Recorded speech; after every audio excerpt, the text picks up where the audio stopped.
Hi, I'm Andy. This is Investing Book Highlights, and you can help build this channel by clicking like and subscribing. The most important thing illuminated was the 27th investing book I read.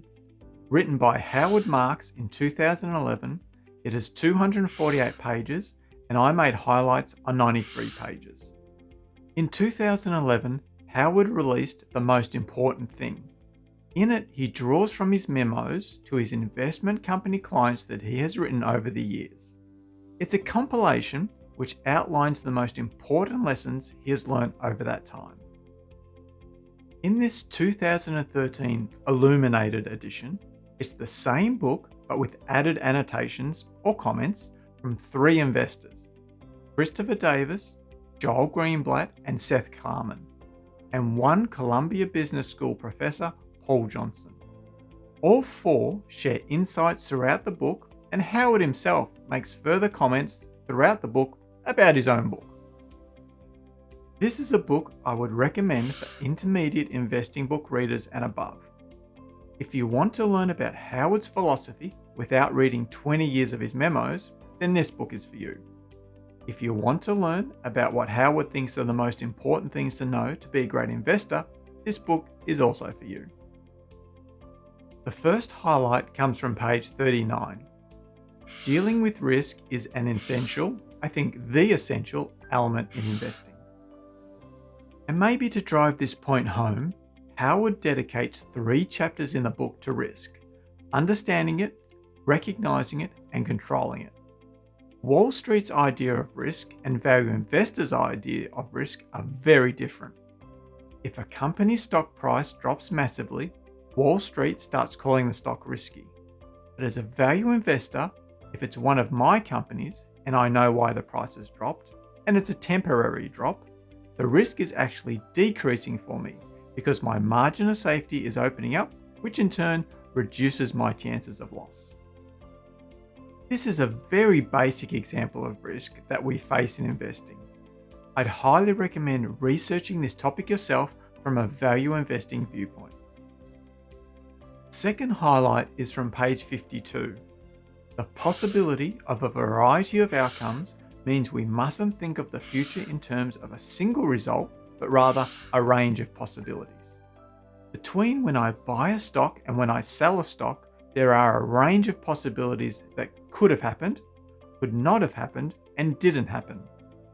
Maybe Charlie Munger is most vocal with his invert always invert saying. Charlie wants to know all the things that could go wrong that would result in a loss of capital for him.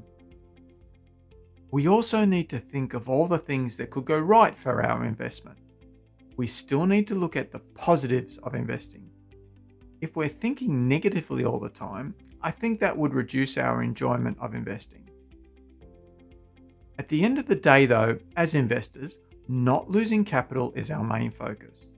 We need to be thinking about varieties of outcomes and ranges of possibilities. I don't think we'll be able to do it like the best investors in the world do, but by at least implementing it into our investing study, it should make us better investors. The final highlights come from page 85 and 86. Cycles will never stop occurring, and every decade or so, people decide cyclicality is over. The wisdom of investors who have decades of investing under their belt is priceless. They have seen the cycles of bull markets and bear markets. I'm sure every time they hear someone say, "this time it's different," their eyes roll back into their heads. As a new investor myself, I'm entering what looks to be the end stages of a bull market, and I know eventually the bear market will come. How do I know this, even though I haven't seen a bear market? Why don't I believe, like many other new investors, that this bull market will continue on? Because I listen to seasoned investors and I delve just a little into the history of the markets. If you haven't already, learn just a little bit about the history of market cycles and people's reaction in and to them.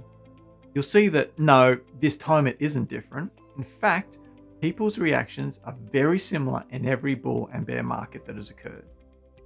This knowledge allows you to see the type of market you are in clearly, and hopefully keep you centered.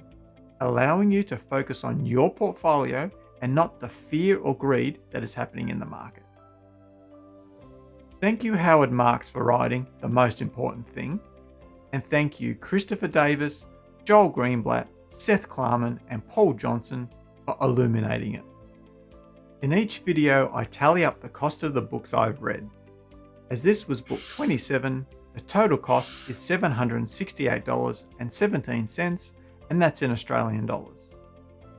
To help build this channel, please click like and subscribe.